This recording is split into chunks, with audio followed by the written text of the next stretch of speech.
my real wonderful lawn. Growing a healthy, dense, vigorous turf is one of the best methods of excluding weeds. Okay. Now these are your principal causes for poor lawns: poor quality seed, close mowing, improper fertilization and lime, improper watering, droughty or poorly drained soil, shade, too much traffic, or insect and disease damage. Okay. Remember, I need to add something to this, and that's the seeding at the wrong time. The wrong time is in the springtime. I'm not going to say that spring seeding fails all the time, because that would be an untrue statement, but I'm going to say that spring seeding fails most of the time because A, you can't control the weeds and seed at the same time, and B, the lawn comes up, but it doesn't have enough time to really become established and get its root system going before the hot weather hits. So you end up losing it, and you end up getting a bunch of weeds coming in. So weed problems are often indicative of these problems, and serious problems need to be addressed. This is a seed tag. When you're out buying seed, you need to look at the tag. Okay. First, other ingredients. The other crop seeds. Okay. That O right there needs to be an A. Okay. It's not other crop, it's other crap. That's very important, because this could be annual bluegrass.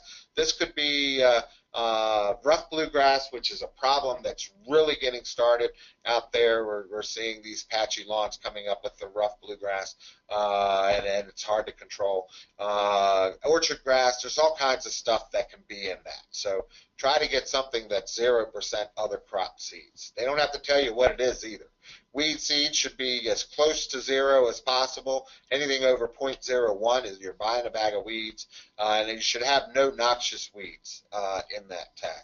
And your germination percentage should be very high. Notice this is if you see a bag of seed out in the store that's got 2010, that bag's 6 years old. It probably won't germinate. So you want to make sure that you buy seed that is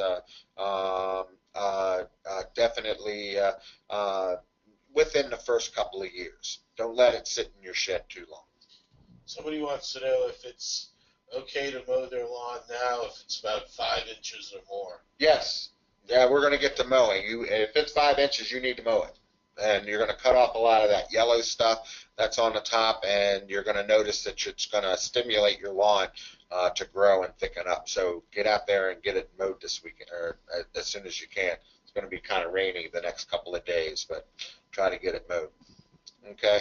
All right. So now is the time to control crabgrass. And no, you can't seed and put crabgrass control down at the same time. It just doesn't work. Crabgrass control, the way it works is it creates a gaseous barrier in the soil, and when seed germinates, it hits that gaseous barrier, and the plant is killed.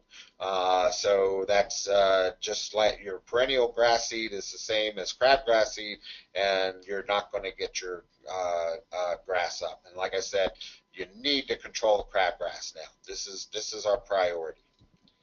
Okay. Crabgrass, goosegrass, foxtail, and summer annual weeds.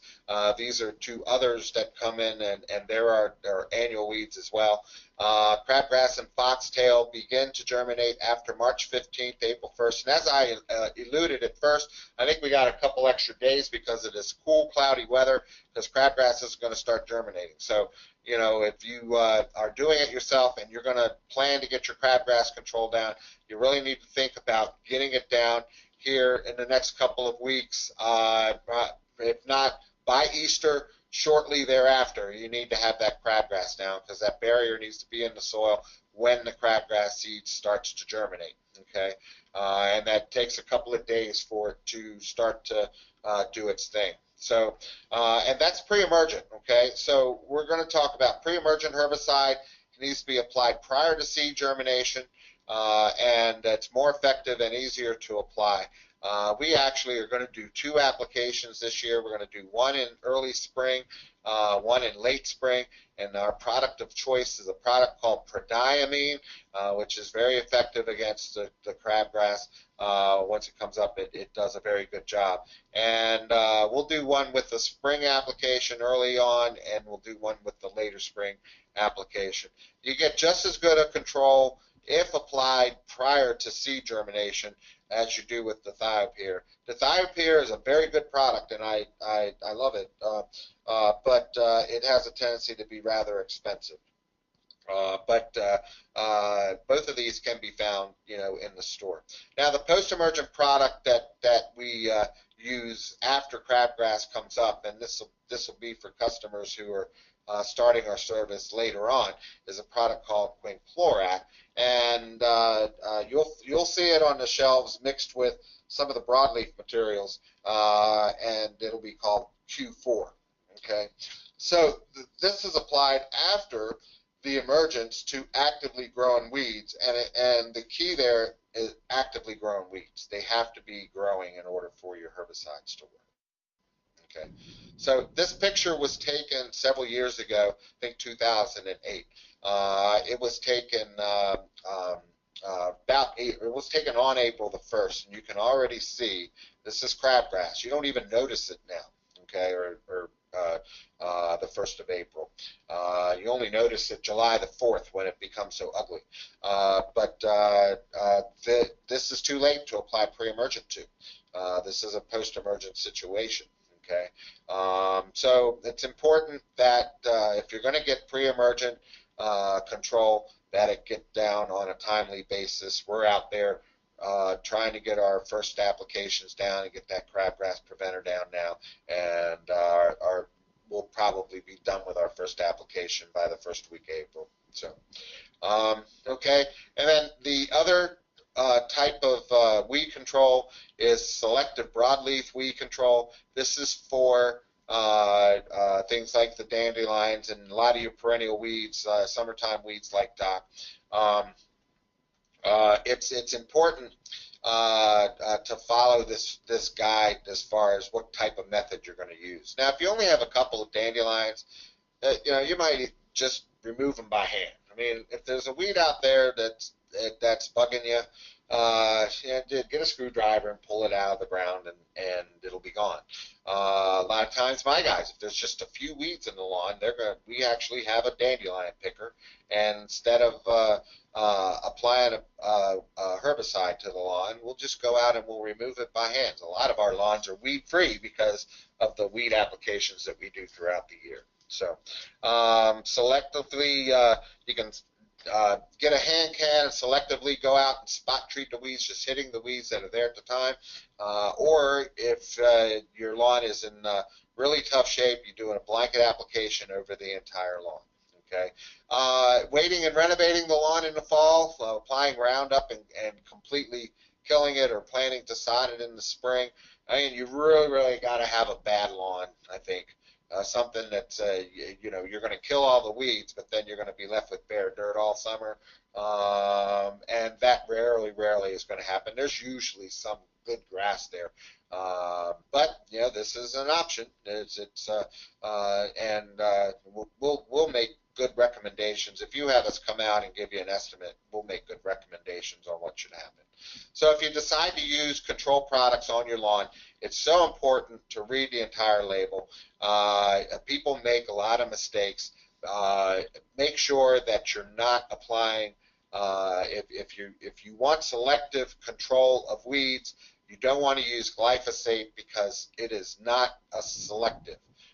It is it'll kill everything. So if you've ever made that mistake, it's one of those things that you probably never make again. So for your application, you can blanket applicate the lawn, you can spot treat it for the weeds, or again, you can go out and pull weeds by hand if you want, and save mixing up the herbicide sprayer. This is what weeds look like with most conventional products that can be used. And the common products that you're going to use for broadleaf weeds is going to be these: 2,4-D, dicamba, MCPP, triclopyr, and sulfentrazone. Usually it's going to be a blend of these, 2,4-D dicamba and MCPP are very common blends. This is your Weed Be Gone product that you're going to find on the shelves. And I think the key to this is probably mixing in. You might mix in a little bit of dish soap to the point where it doesn't foam up, but it'll help it to stick to the plant. And these are growth hormones. They make the plant grow itself to death is basically what it does. Triclopyr is a very, very good product, and you can find this out on the shelves as well. It's a little more on the pricey side, but it's going to take care of the tougher weeds people call ground ivy, creeping Charlie, and violets and stuff. Triclopyr is going to take care of those. And there's also a brush killer that has triclopyr in it. It's very good for those berry bushes, those sticker bushes and things. And it'll knock poison ivy on its hind end. It just really does a good job. So then sulfentrazone. This is the main ingredient in our broadleaf herbicide. Our broadleaf herbicide combines sulfentrazone, 2,4-D, dicamba, and MCPP. And the sulfentrazone actually gives us control over yellow nutsedge. Yellow nutsedge is that weed that grows tall and light green in the summertime, and last year it seemed to be tough to control. So anyway, you can find, these are the common names. This is not the trade names. I'm not here to push anybody else's product but my own. You have to look at the chemical names on the bottle in order to shop for these. Okay. All right. So when you're using broadleaf weed control, make sure you read and follow the label directions. You really have to be careful. Again, make sure you're not buying a product that has glyphosate in it if you're applying to an established lawn. It's very, very important not to do that. Spray when the temperatures is over. That's Roundup, by the way. Glyphosate is Roundup. I need to say that. Spray when temperature is over 60 degrees and the weeds are actively growing. Don't spray when the temperature is over 85, as turfgrass damage may result. Now, if you're spot treating the lawn, if you're not out there really nuking the lawn for your broadleaf weeds, and usually you're not going to have to do that in the summertime anyway. It's important to note that if it's dry out, the weeds aren't growing, you have to have actively growing weeds in order for the products to work. And you may do some damage if you make too heavy of an application. So spray when the soil is moist and the plants are growing vigorously. Do not apply herbicides during droughty periods when the soil is dry. We don't really have a lot of control over the mowing one day prior to and after.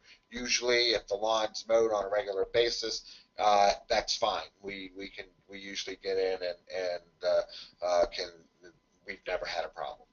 Spray formulations are better than granular forms. You can get the weed and feed product. That makes it easy, but you better make sure that you either water the lawn ahead of time or you do it early in the morning so that you take advantage of that dew, because that granular needs to land on the leaf, stick to it, and then dissolve right there. So it's better to use a liquid product. They should be applied in the presence of moisture of the granular products, and ornamentals and vegetables can be susceptible. You can't kill them with these. Keep in mind, your ornamentals are the very broadleaf plants that you're trying to control here. So these materials are going to affect them as well if you're not careful. My real wonderful lawn.